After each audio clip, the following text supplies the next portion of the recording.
culte. Et vous êtes en train de parler des prémices. Amen. Comme vous parlez de ça, je vais dire quelques mots dessus. Est-ce que vous voulez? Amen. Alors, je vais vous dire ceci. Vous savez, Dieu est un Dieu de temps. La Bible dit dans Ecclésiaste chapitre 3, le verset 1, que Dieu, il y a un temps pour toutes choses. Il y a un temps pour pleurer, il y a un temps pour rire, il y a un temps pour partir, il y a un temps pour venir. Dieu est un Dieu de temps. Et chaque fois qu'il y a un cycle du temps, il y a des choses que Dieu veut faire. Il y a des choses que Dieu veut programmer.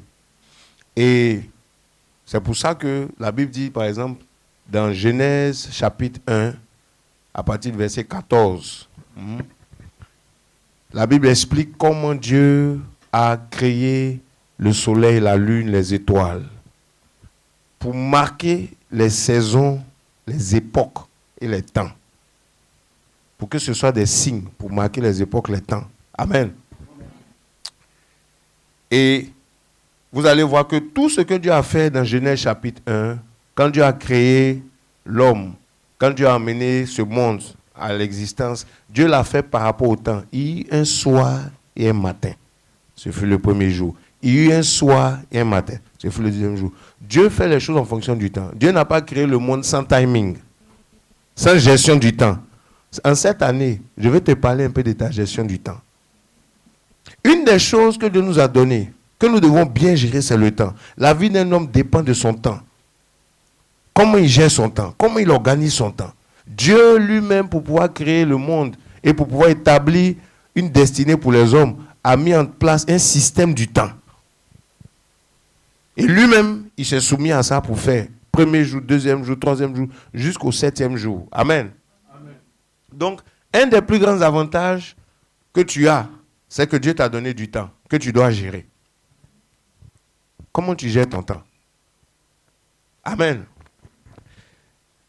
Dans la question qui avait été posée par rapport aux prémices, par exemple, on parle de prémices, c'est par rapport au temps. Quand on parle de prémices, on parle des premiers. Ce qui vient d'abord. Vous voyez un peu? Ce n'est pas d'abord le montant, c'est la position que ça occupe. Est-ce que ça vient en premier? Ça peut être 10 000, est-ce que ça vient en premier? Ça peut être 20 000, est-ce que ça vient en premier? Si tu donnes 1 million, quand tu as fini de faire tes dépenses, ce n'est pas des prémices. L'autre qui a donné 100 000 en premier, avant d'enlever ce que lui doit prendre, lui il a donné des prémices. Toi, tu as fait 10 millions d'offrandes, mais c'est quand tu as fini de faire tout ce que tu as à faire. Ce n'est pas des prémices. Est-ce que quelqu'un comprend? Amen. Tu dis Amen.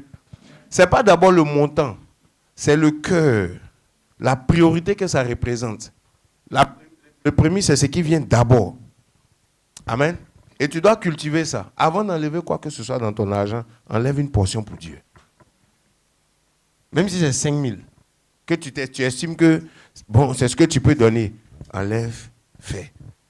En le faisant, tu es en train de cultiver quelque chose. Tu es en train de cultiver Matthieu 6, verset 33. Recherchez premièrement le royaume des cieux et sa justice. C'est-à-dire que tu es en train de t'habituer à mettre les choses de Dieu d'abord dans ton argent. Tu montres à Dieu que lui, il occupe d'abord une place. Et il y a plein d'autres choses. Amen. C'est juste une parenthèse que je ferme. Il y a quelqu'un qui parlait de est-ce qu'on peut donner tout le salaire comme prémisse? C'est ça, hein? C'est ton choix. Si tu estimes que toi, tout chaque premier salaire de l'année, tu donnes à Dieu, tu peux décider ça. Parce que les prémices, c'est toi qui décides. On ne t'impose pas. Ce n'est pas le pasteur qui a te dit donne tant à Dieu. Non.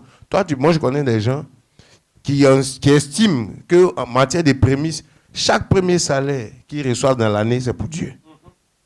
Ils enlèvent tout, ils donnent à Dieu. C'est même pas une affaire de quoi, c'est leur conviction. Il y en a qui estiment que non. Moi, mes prémices, ça sera peut-être un montant. Est-ce que vous comprenez? C'est vraiment flexible, ça dépend de ta conviction, de tes finances. Mais il faut honorer Dieu avec les prémices de ton revenu, comme la Bible dit.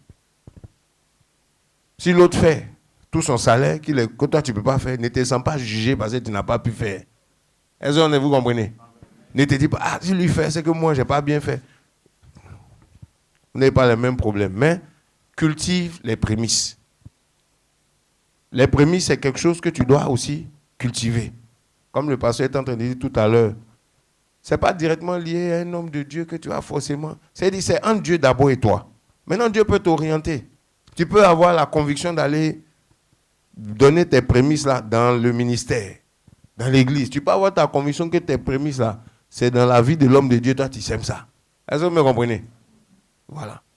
Tu peux avoir cette conviction de le faire, mais sois en paix avec ce que tu fais. Sois convaincu de ce que tu fais et pratique-le. C'est ça. N'ayez pas peur de donner à Dieu. Amen. J'ai vu que la plupart des questions gravitaient autour de cette affaire de donner. Ah, les prémices.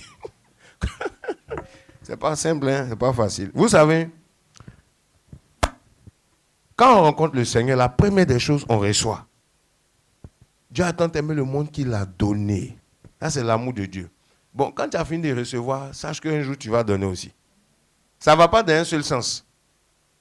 Amen. Donner fait partie aussi du royaume. N'ayez pas peur de donner. Ne vous dites pas, non, avant on avait peur de donner. C'est dire, je donne déjà. Il dit, non, il faut donner. Vous voyez un peu, ça fait partie du royaume. C'est ça même le royaume. Donner. Il y a plus de bonheur à donner qu'à recevoir. Quand tu donnes, tu investis pour toi-même. Tu bâtis une relation avec un esprit, avec Dieu, présence.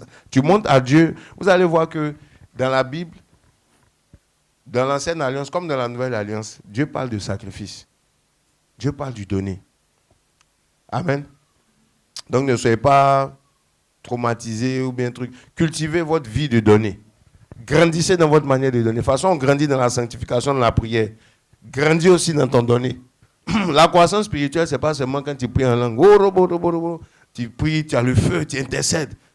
La vie spirituelle aussi, la croissance, c'est aussi quand tu donnes aussi. Oui, à tous égards, prospère comme prospère le cas de ton âme. Prospère dans ta manière de donner aussi. Grandis dans ta manière de donner. Ou bien, fais des progrès dans ta manière de donner aussi. De la même manière que tu fais des progrès dans ta vie de prière, d'exhortation, de méditation. Tout ce que Dieu nous a demandé de faire dans la Bible, ça vient sous forme de semences, on doit grandir dedans après. Est-ce que vous comprenez? Voilà. S'il y a 5 ans, tu donnais d'une certaine manière, après 53 ans, tu dois avoir évolué. S'il y avait 2 ans, 3 ans, tu priais d'une manière, au bout de quelques temps, tu dois avoir évolué. Amen. Donc, on dit quoi? Honore l'Éternel avec tous tes biens et puis avec les prémices de ton revenu. Bon, c'est une parole qui est donnée dans la Bible. On n'a pas dit, si tu veux, on dit honore. C'est à l'impératif. C'est comme on dit honore ton père et ta mère. Est-ce que c'est obligatoire? Dis-moi. Mais maintenant, là aussi, on dit honore. C'est comment? C'est obligatoire ou pas? Bon, c'est tout. Je dis, c'est dans la Bible. Ce n'est pas une affaire de... On croit que c'est obligatoire. Ça veut dire que vous n'avez du mal à donner. C'est tout ce que ça veut dire. Est-ce que quelqu'un me comprend? Hein? Chaque fin du mois, tu paies ton loyer. C'est obligatoire ou pas? Tu dois manger. C'est obligatoire ou pas? Tu dois faire des dépenses pour toi. C'est obligatoire ou pas? Pourquoi pour Dieu doit devenir une option que si tu veux ou bien si tu ne veux pas? Hein? Tu as un loyer, tu es dans une maison. Ça fait partie de tes dépenses. Bon, est-ce que tu te demandes si c'est obligatoire ou pas? Tu ne te demandes pas ça. Tu dois payer. Pour le Seigneur qui est même plus important que ça, est-ce qu'on peut se demander si c'est obligatoire? Vous voyez? C'est l'état de nos cœurs. Amen. La Bible dit, honore l'Éternel avec les prémices de ton revenu. C'est la Bible qui dit ça. Vous voyez un peu? Maintenant, tu peux décider de ne pas le faire, mais tu vas en subir les conséquences. Je reviens. Il y a une promesse qui est attachée. On dit, afin que quoi? Dans le passage là. Afin que tes greniers soient remplis de quoi? D'abondance. Donc, si tu veux vivre une vie paisible, tu sais ce que tu as à faire. Si tu ne veux pas aussi, tu assumes. Est-ce que vous me suivez? On a le choix. Même d'être sauvé, on a le choix. Mais si tu veux marcher dans les voies de Dieu et puis réussir, ça devient obligatoire pour toi. Parce que tu ne réussiras pas en dehors de ça. Est-ce que vous voyez ce que je veux dire? Voilà. Ça répond à la question? C'est bon? Hein? Il rit. Bon, que Dieu te bénisse.